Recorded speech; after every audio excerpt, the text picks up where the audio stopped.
last time we were studying the the second expression of Virgo adaptation. So we're moving on now to the third one, Virgo 11 to 15.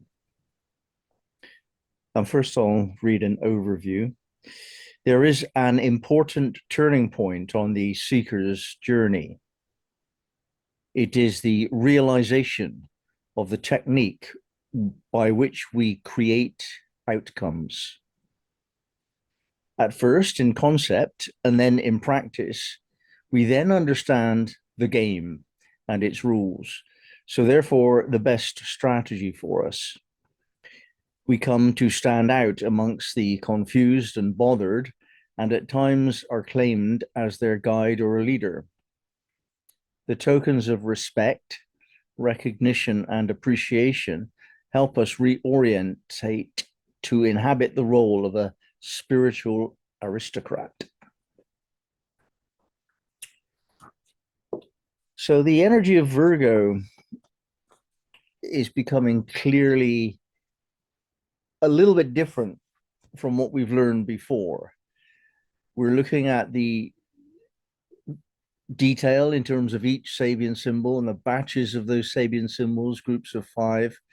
And we're finding that when we look beneath the surface of Virgo, there's a lot there that we haven't really given thought to before. So here we're talking about reorientation, changing your compass direction. Most people on the planet fumble along, doing the best they can to avoid discomfort. Some of us are very lucky because we have something of a direction to follow. However, typically that direction is somewhat given to us. There's a lot of pressure from society and from parental expectations and so on to follow a track that's laid down. And it isn't us that laid it down. We didn't create that track. If you want to create your own track, then you have to play the game differently. And that's what we're discussing in this batch of Virgo 11 to Virgo 15, how to play the game differently. I have the information to give you. Does anybody want their Elven Star yet? I'll get the information.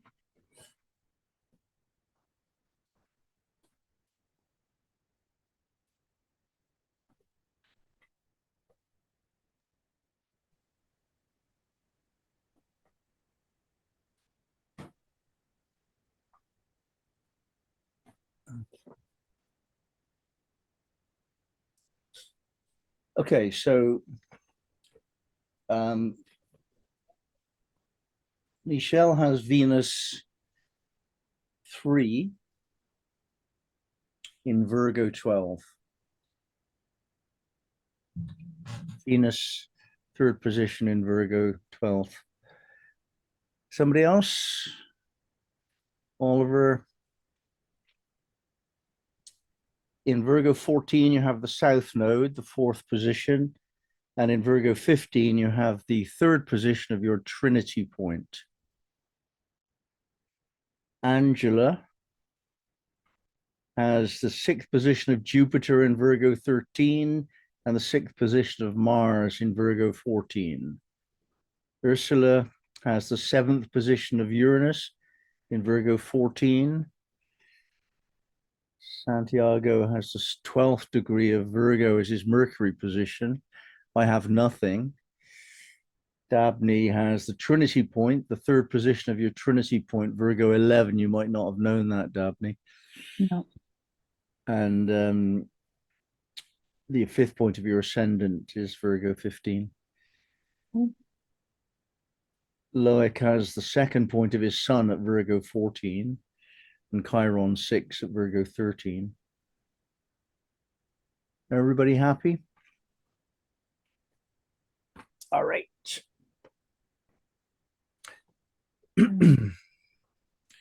So if we look at the Sabian symbols,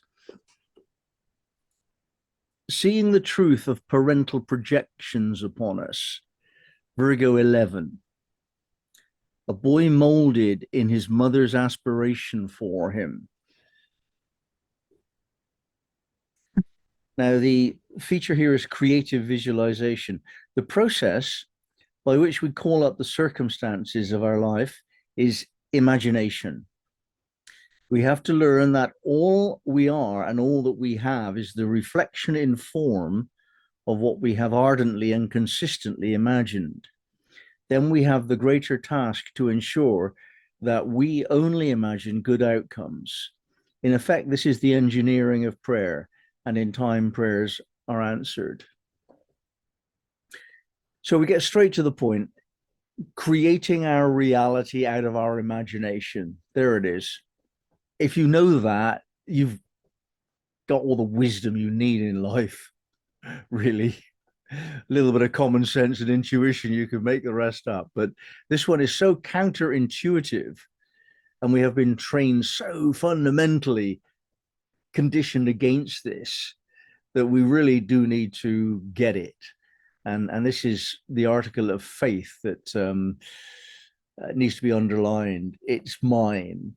I did this, and whether it's a good outcome or a bad outcome, it's not anybody else that did this. I did this. Now, of course, when you've got the kind of mother that you come across sometimes who really are clear that their boy or their girl is destined for greatness, and that's their mindset for the whole of the childhood, then the child grows up having to go against the mother's expectations or live their mother's life out vicariously. The father does the same thing, you know, of course, in perhaps in a lesser degree, I don't know. So we have to see that, seeing the truth of our parental projections upon us. That's the first stage here, in order to free us to claim our own version of what we want life to be. Now, in the second degree of this batch, the bride with her veil snatched away, Virgo 12, is initiation.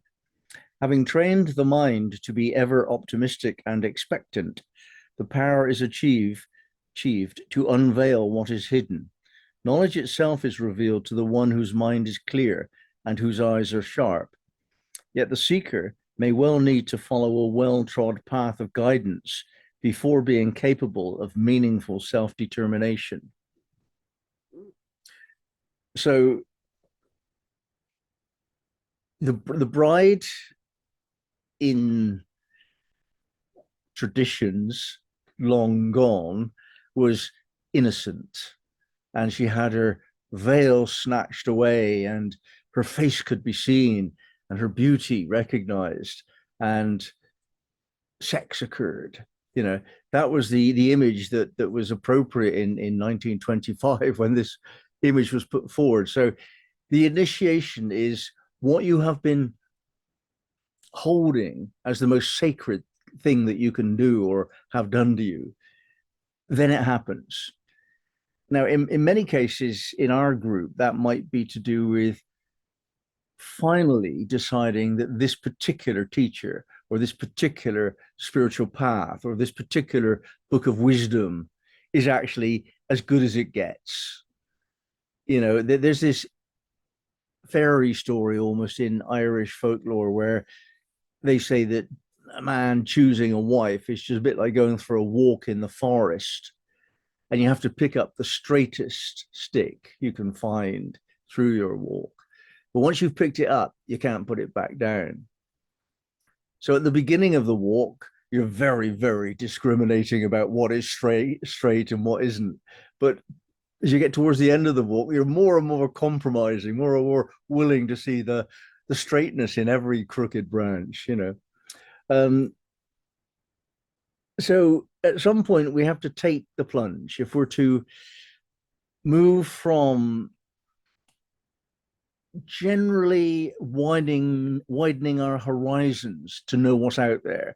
Bit of Buddhism, bit of Christianity, bit of Islam, bit of paganism. It's all good stuff.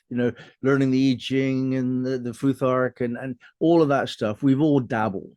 Dabbling is good up to a point, but you come to that point where you got to initiate the deepening, and that process of initiation typically throughout the ages has been where one person who's walked the path before you and is a little bit further along gives you a ceremonial blessing of some kind and says, now you're a so and so. That's what we're talking about here. And it might not be done ceremonially or ritualistically for you, but there is something missing if it's not. There's something very special about having a ceremony to mark a major shift in life. And if you go back to school days, at the end of the school year, especially at the end of your school time, there was, in our school, the assembly, the last assembly, where we'd have some prayerful focus and some the school song, which deepened our sort of nostalgia. And we saw all these friends that had been the total life that we'd had forever. And then we were going to walk away and leave them. So that was a kind of an initiation. And that's the kind of thing we need to do if we commit to a spiritual path. So the bride with her veil snatched away. You can see now what you're doing with your life. The third point, Virgo 13, a strong hand supplanting political hysteria, the magic of charisma. Those lacking the clarity and will to train the mind to know the importance of faith become confused and anxious when a crisis looms. Then, to answer collective needs, a leader is thrown up whose faith has been developed to the highest degree of self-confidence and its resultant charisma. A strong hand supplanting political hysteria. We need to take very special attention, give it very special attention to this degree, I think. And the reason I think this is because we are those who will have to help people calm down in the years to come. Because we've opened up our imagination and our studying, and we've considered the question of what's happening on a spiritual level in the world. Most people have not, and they really won't understand what's going on as the changes occur. We've crossed over some line at some point recently in our species development. We can't go back. There's a permanent shift occurring. I suspect it might have to do with first contact with aliens, ETs. I think it also might have to do with a different political system, an economic system. I think it will have a lot to do with losing our expectation of having our needs met immediately and beyond the point of need. Our desires might not be met, So these are the things that we're going to have to come to terms with. And we will find it a lot more easily done than most people because we've got a spiritual practice. So we're inevitably going to be the one that people come to. And I suspect it's already happening. And we need to be strong. We need to say, pull yourself together. If you're going to get too emotional about this, it won't do you any good. Get a bit clear-minded. That's the strong hand we need here. Tea and sympathy is all very well and good in some circumstances. Of course it is. But very often, and I would say usually, you need to say, no, pull yourself together. You can't do that anymore. So that's the kind of strong hand we're discussing here. Virgo 14, moving on to the family tree, to do with the roots. There is great responsibility attached to the power of faith and charisma. It is inevitable that one with these abilities will be influential and guide those without them into the seeding of what is to come. As leaders, we need to be faithful to the collective needs of those we lead and whom, on some level, we share common roots with, which roots are the very authority for our leadership and the source of our strength. So you can see how it's tying into the previous Sabian degrees now. The reason that we've got the charisma and capacity to lead and guide others is because we have studied what went before. We've looked into previous teachings and we've made our selection about which we find to be authentic and in keeping with our own integrity. So tying up the current situation with the past in terms of what's called silsila in Sufism, the transition of knowledge from one age to the next. And if we look, the languaging changes from generation to generation, but the essence teaching does not. And there isn't very much essence teaching, actually. We could probably write on one page of A4 all of the important teachings that have ever been known, I would say. I would take it down to a postage stamp, to be honest, but let's be generous here. Give people a bit of a clue as to how to get involved. But I mean, we've dealt with it in Virgo 11, creative visualization. You make it all up out of your imagination. Nothing more to know. Anyway, following a silsila, a transmission of old knowledge, gives us the authority and the clarity to hold our role as teacher. Virgo 15 now, an ornamental handkerchief is to do with the heirloom. A life is lived so very briefly and could accomplish little were it not part of a chain stretching back into the distant past and forward towards imagined realms of future possibility. Our past experiences and allegiances in the sense of family ancestors or previous incarnations contain the strands we weave to create a character that defines and expresses who we are now. The accomplished seeker has the demeanor of aristocracy because they have the awareness of this spiritual ancestry. In some tangible way, this is certain to be recognized by the bestowal of some honor. Now we're moving into the qualities beyond charisma and magnetism, which we have used to gain influence, whether intentional or incidentally, with our group. Now we're moving to a higher level where aristocracy of being is present. Inevitably, this goes hand in hand with gravitas, and it develops as we answer questions. As people ask us for help and we answer their questions, we develop this quality of aristocracy and gravitas. So reorientation. If I go through the 5 points, seeing the truth of parental projections upon us, Virgo 11, we begin unveiling the mystery of all types of intimate relationships, Virgo 12, and the bride. Yet also by seeing how our parents' power impacted upon us, Virgo 13, the strong hand, we can gain an understanding of how ancestral qualities have left their mark, 14, the family tree. We thus reorient ourselves and approach a more balanced sense of both positive and negative influences from generation to generation throughout the ages.